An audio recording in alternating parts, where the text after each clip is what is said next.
శ్రోతలందరికీ నమస్కారం. కథా జగతికి స్వాగతం. ఇప్పుడు శ్రీ బలభద్రపాత్రుని ఉదయశంకర్ గారు రచించిన గోమతి గొట్టం ఛానల్ అనే హాస్య కథని మీకు వినిపించబోతున్నాను. ఈ కథ 14/11/2025 స్వాతి సపరివార పత్రికలో ప్రచురింపబడింది. మరిక కథలోకి వెళదామా? మరి నేనొక గొట్టం ఛానల్ పెడుతున్నాను ఆనందంగా అరిచింది గోమతి. పక్కలో ఆర్డీఎక్స్ పేలినట్లు అదిరిపడ్డాడు గోవిందం. కాసేపు ఆగి బుర్ర గోకుంటూ, గొట్టం ఛానలేమిటి నీ బోంద అన్నాడు అయోమయంగా. భర్తని ఒక వెర్రి వెంగళప్పలా చూసి, నా బొంద కాదు మీ బొందే, ఈ మాత్రం తెలిసావదు పతిదేవుడికి, పైగా పెద్ద తెలుగు మాస్టారు అంటూ ఎగతాళి చేసింది గోమతి. ఆనక శంకరనారాయణ డిక్షనరీ చూపించి, ట్యూబ్ అంటే గొట్టం, నేను పెట్టబోయేది యూట్యూబ్ ఛానల్, అచ్చ తెలుగులో నీ గొట్టం అంటే బాగోదని గొట్టం ఛానల్ అని పేరెట్టాను, ఎలా ఉంది అంది తన తెలివితేటలకి మురిసిపోతూ. పంపు గొట్టమా డ్రైనేజీ గొట్టమా అని స్వగతంగా అనుకుంటూ, ఛానల్ పెట్టడం అంటే అంత ఈజీ కాదే మతిలేని గోమతి, నా శ్రీమతి, నీ దగ్గర ఏం టాలెంట్ ఉందని ఛానల్లో ప్రదర్శించటానికి? పోనీ లోకజ్ఞానం ఏడిసిందా అంటే అది శూన్యం. ఉన్నదల్లా కిట్టి పార్టీల్లో చొల్లువాగే ప్రావీణ్యం, ఇరుగు పొరుగులతో పోచుకోలు కబుర్లు ఎకసెక్కాలాడాడు గోవిందం. భర్త మాటలకి చిన్నబుచ్చుకొని, మీరేమో నా మీద ప్రేమ కొద్దీ నన్ను ఏ పని చేయనివ్వరు, అన్ని పనులు మీరే చేస్తారు, మరి నాకు కాలక్షేపం ఎలా అవుతుంది చెప్పండి అని కాసేపు వాపోయి, అయినా మీ టాలెంటు నా టాలెంట్ కాదు, మీ అర్ధాంగిగా అందులో నాకు సగం వాటా లేదు, మీ టాలెంటే నాకు టానిక్కు అని లాజిక్కులు లాగింది. గోవిందం భార్య తల నిమురుతూ, పిచ్చిదానా, నా టాలెంట్ అంతా నీ పుణ్యమే కదటే, నువ్వు వంట చేసినప్పుడల్లా ఇంటిల్లిపాది ఆసుపత్రి పాలవుతూనే ఉన్నావా? ఇక నీ చేతిలో ఏం మాహాత్యం ఉందో గాని, నువ్వు ఉతికితే కొత్త బట్టలు కూడా పీలికలైపోతాయి, అంట్లు తవ్వితేనేమో గిన్నెలన్నీ అష్టావక్రుడికి అన్నల్లా మారతాయి. అంచేత మన కుటుంబ శ్రేయస్సు కోరి ఆ తిప్పలేవో నేనే పడుతున్నాను అన్నాడు ప్రేమగా. మళ్ళీ అంతలోనే పెళ్ళాం బాధపడుతుందని, సరే అలాగే కాని, నీ ముచ్చట నేనెందుకు కాదనాలి అని పచ్చ జెండా ఊపుతూనే, ఇదిగో ఇప్పుడే చెప్తున్నా, నీ ఛానల్ చూసి ఎవరన్నా మన ఇంటి మీదకి దండయాత్ర చేస్తే నేను రక్షించలేను అంటూ చేతులు పైకెత్తాడు. భర్త ప్రోత్సాహానికి గోమతి పొంగిపోయి, థ్యాంక్ యూ శ్రీవారు, విఘ్నాలు కలగకుండా ఫస్ట్ ఎపిసోడ్ మీ మీదే తీస్తా అన్నది భర్త బొజ్జపై మృదువుగా నిమురుతూ. ఒళ్లంతా కదిలేలా నవ్వి ఉబ్బి తబ్బిబ్బైపోయాడు గోవిందం. అప్పటికే విజయవంతంగా నడుస్తున్న కొన్ని ఛానళ్ల తీరు తెన్నులు క్షుణ్ణంగా పరిశీలించింది గోమతి. అవి చూశాక తన మీద తనకి నమ్మకం పెరిగింది. టీవీల్లో వచ్చే సీరియళ్లు, గేమ్ షోలు చూడటంలో తనకు ఉన్న అనుభవం నుంచి ఎన్నో మెళకువలు నేర్చుకుంది. పని పాట లేకుండా ఊళ్ళో బేవార్స్గా తిరుగుతున్న తమ్ముడు చలపతిని పిలిచి కెమెరా చేతికిచ్చింది. కాలేజీ రోజుల్లో వేసుకున్న జీన్స్ ప్యాంటు టాపు బయటికి తీసి దుమ్ము దులిపి అతి కష్టం మీద ఒంటి మీదకి ఎక్కించి కెమెరా ముందుకొచ్చింది గోమతి. హాయ్, హలో, నమస్తే. ఈరోజు మన ఛానల్ ప్రారంభోత్సవం సందర్భంగా ఒక ప్రత్యేక కార్యక్రమం మీకోసం. ముందుగా మా గోమతి గొట్టం ఛానల్లో వచ్చే కార్యక్రమాలని లైక్ చేయండి, కామెంట్ చేయండి, షేర్ చేయండి, సబ్స్క్రైబ్ చేయండి, గంట సింబల్ని నొక్కండి అన్నది మెలికలు తిరుగుతూ. కిచెన్ ప్లాట్ఫామ్ మీద సరంజామా అంతా సర్దుకుని ఏప్రాన్ ధరించి స్టార్ హోటల్లో చెఫ్లా పోజు కొడుతూ చేత్తో గరిటెల్ని విలాసంగా తిప్పుతున్నాడు గోవిందం. హాయ్ వ్యూయర్స్, ఈరోజు కరివేపాకు చారు ఎలా కాచాలో ప్రముఖ చెఫ్ శ్రీ గోవిందం గారు వివరిస్తారు అని గోవిందం వైపు తిరిగి, చెప్పండి సార్, చారు ఎలా తయారు చేయాలి, దానితో పాటు చారు వల్ల కలిగే ఉపయోగాలు మా ప్రేక్షకులకు వివరించండి అన్నది. అంతకుముందే ముఖం మీదకి లాక్కున్న వెంట్రుకల్ని వెనక్కి తోసుకుంటూ. ఆమె అడిగిందే తడువు గోవిందం రెచ్చిపోయాడు. తన పాక శాస్త్ర ప్రావీణ్యం అంతా ప్రదర్శించి చివరగా చారు వల్ల వనగూడే లాభాలు కూడా ఏకరువు పెట్టాడు. అప్లోడ్ చేసిన అరగంటకే వచ్చిన 60 స్పందనలు చూసి గోమతి పులకించిపోయింది. అయితే ఆ తర్వాత ఇక స్పందనలే లేవు. అవన్నీ తన కిట్టి పార్టీ ఫ్రెండ్సు, చుట్టాలు పెట్టిన స్పందనలని అర్థమైంది గోమతికి. భర్త వంక దిగాలుగా చూసి, ఇలా అయితే ఎలాగండి? కనీసం 1,00,000 లైకులన్నా రాకపోతే నా పరువు పోతుంది నా కిట్టి పార్టీ ఫ్రెండ్స్ దగ్గర అంటూ లాబోదిబోమంది. గోవిందం బట్టతల మీద చేత్తో నిమురుకుంటూ, నువ్వేం కంగారు పడకు, ఈసారి బట్టలు ఉతకటం ఎలాగో చేసి చూపిస్తాను. నీ వ్యాఖ్యానంతో దానిని రక్తి కట్టించు, మన చలపాయిగాడు షూట్ చేస్తాడు అని బావి దగ్గర బండ మీద కూర్చున్నాడు బట్టల మూట పట్టుకొని. గోమతి నెత్తి బాదుకుంటూ, కర్మ కర్మ, బావి దగ్గర ఎందుకండి? మా నాన్నని పీడించి వాషింగ్ మెషిన్ కొనిపించారుగా, దాంతోనే ఏడవండి అన్నది చిరాగ్గా.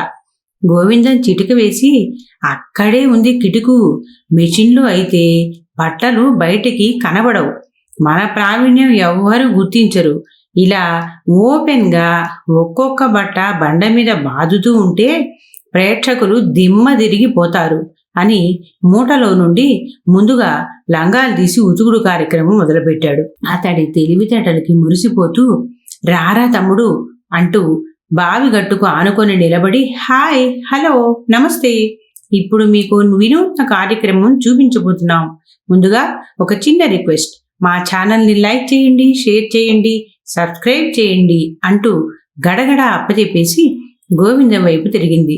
యుద్ధానికి సిద్ధంగా ఉన్న సైనికుడిలా గోవిందం చేతిలో తడిలంగా పట్టుకుని కెమెరా వైపు చూస్తూ, ముందుగా బట్టల్ని అర్ధగంట సేపు డిటర్జెంట్ నీళ్లల్లో నానబెట్టండి, తర్వాత ఇదిగో ఇలా బండకేసి బాదండి అని రేవులో చాకలి ఉతికినట్లు ఉతికి ఆయాసంతో రొప్పసాగాడు. ఆయాసం కాస్త తగ్గాక ఏ రకం బట్టని ఎన్నిసార్లు ఎలా బాదాలో వివరించాడు. అదే సీన్ని 2-3 సార్లు షూట్ చేశాడు చలపతి.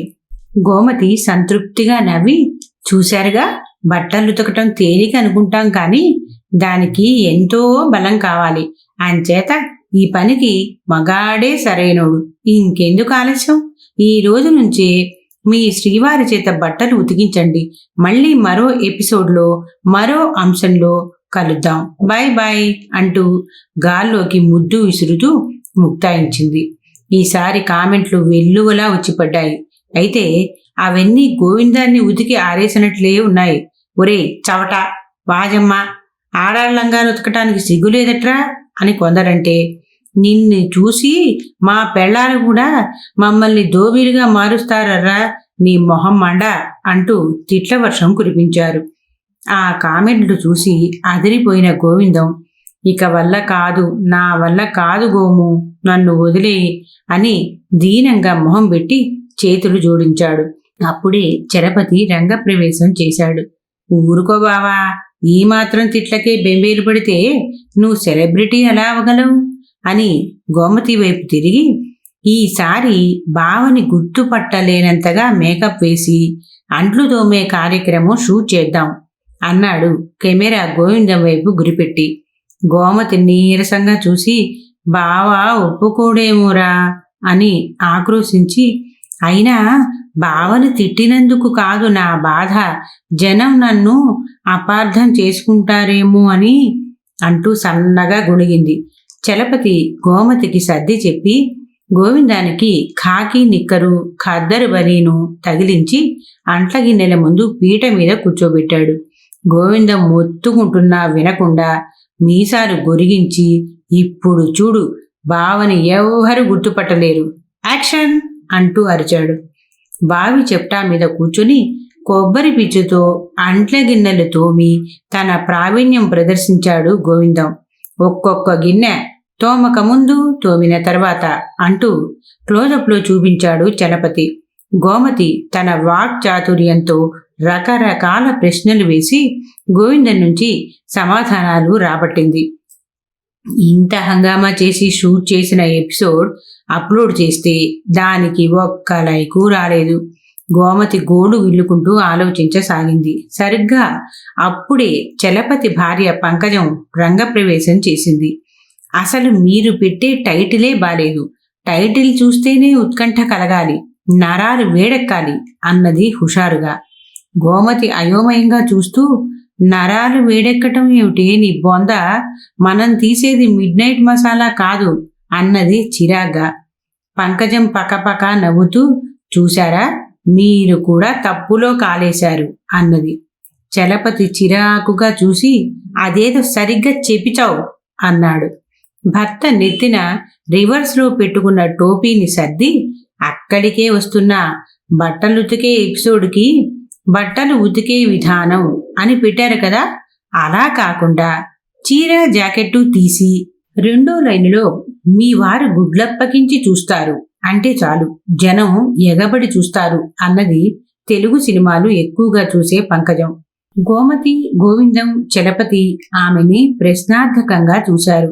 పంకజం నుదురు మీద కొట్టుకొని, అదేనండి బాబు, టైటిల్ అలా పెట్టేసి అసలు వీడియోలో చీర జాకెట్టు తీసి వాషింగ్ మిషన్లో వేయండి, అలా ఉతికిన బట్టల్ని మీ వారు గుడ్లప్పగించి చూస్తారు అని కామెంటరీ చెప్తే ఎపిసోడ్ అదుర్స్ అంది ఉత్సాహంగా.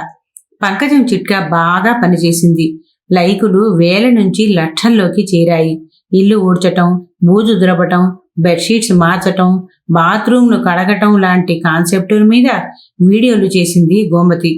పంకజం వాటికి ద్వంద్వార్థాలు వచ్చేలా శీర్షికలు పెట్టింది. అన్నం మాడటం దగ్గర నుంచి పాలు పొంగటం, భార్యాభర్తల దాంపత్యం, పిల్లల ముడి గడగటం వరకు షాక్ అవుతారు, ఇలా చేయండి, ఆశ్చర్యపోతారు లాంటి శీర్షికలతో నెటిజన్లలో ఉత్కంఠ రేపింది పంకజం. ఇలా గోమతి గొట్టం ఛానల్ 3 పువ్వులు 6 కాయలుగా వర్ధిల్లుతుండగా, ఒకరోజు తెల్లవారుతూనే గోమతి ఫోన్కి ఒక వాట్సాప్ సందేశం వచ్చింది. అది తన ఏకైక పుత్రరత్నం నుంచి కావటంతో గాభరాగా చదివింది. మమ్మీ, నా క్లాస్ పాఠాల కన్నా నీ ఛానల్నే నేను ఎక్కువ ఫాలో అవుతున్నాను. దాంతో ఇంటి పనులు చేయటంలో నేను గొప్ప ప్రావీణ్యం సంపాదించాను. అది చూసి ఎదురింటి అమ్మాయి నన్ను లవ్ చేసింది. మేమిద్దరం లేచిపోతున్నాం. త్వరలో పెళ్లి కూడా చేసుకుంటాం. మా కోసం వెదికి డబ్బులు, శ్రమ వేస్ట్ చేసుకోవద్దు. అది చదివి నెత్తిన బాంబు పడినట్లు అదిరిపడింది గోమతి. పెద్దగా గావు కేకలు పెడుతూ బెడ్రూంలోకి పరుగు తీసి, ఏమండి, ఈ దారుణం చూడండి అని భర్త ముందు తన గోడు వెళ్లబోసుకోబోయి టీపాయ్ మీదున్న కాగితం చూసి ఆమె భ్రుకుటి ముడివడింది. దాన్ని చేతిలోకి తీసుకుని కరెంట్ షాక్ కొట్టిందాల్లాగా మారింది గోమతి. నా శ్రీమతి, ఓ మతిలేని గోమతి, నీ గొట్టం ఛానల్ పుణ్యమా అని నా పేరు 2 తెలుగు రాష్ట్రాల్లో మార్మోగిపోయింది. కొంతమంది నన్ను బూతులు తిడుతుంటే మరికొంతమంది కొట్టినంత పని చేశారు. ఒకరిద్దరు హత్యా ప్రయత్నం కూడా చేశారు. ఈ హింస నేనింక భరించలేను. భర్తలు పెట్టే హింస భరించలేని భార్యలకు నువ్వు నీ ఛానల్లో ఇచ్చిన సలహానే నేను రివర్స్లో పాటిస్తున్నాను. అయితే నీ సలహా ప్రకారం విడాకులు ఇచ్చే ధైర్యం నాకు లేనందున ఈరోజే ప్రయాగ్రాజు వెళుతున్నాను. అదృష్టం బాగుంటే అక్కడే సాధువుల్లో కలిసిపోతాను.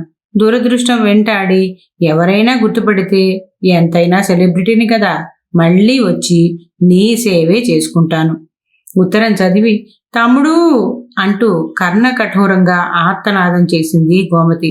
భుజం మీద కెమెరా పెట్టుకుని, ఇదిగో వస్తున్నా అక్క, ఈరోజు విడాకుల ఎపిసోడ్ చేద్దాం అనుకున్నాం కదా అన్నాడు మేడమెట్లు దిగుతూ. అతడి వెనుకే వస్తున్న పంకజం, టైటిల్ రెడీగా ఉంది వదినా, మీ లైఫ్ పార్ట్నర్తో బోరు కొట్టిందా? అయితే ఇలా చేయండి, టట్టడాయ్, గోమతి గొట్టం ఛానల్ మోగుతుంది అంటూ గంతులేసింది. మొదలు నరికిన చెట్టులా కూలిపోయింది గోమతి. కథ సమాప్తం. ఈ కథ మీకు నచ్చినట్లయితే లైక్ చేయండి, షేర్ చేయండి, కామెంట్ చేయండి. అలాగే తప్పకుండా సబ్స్క్రైబ్ చేస్తారు కదూ.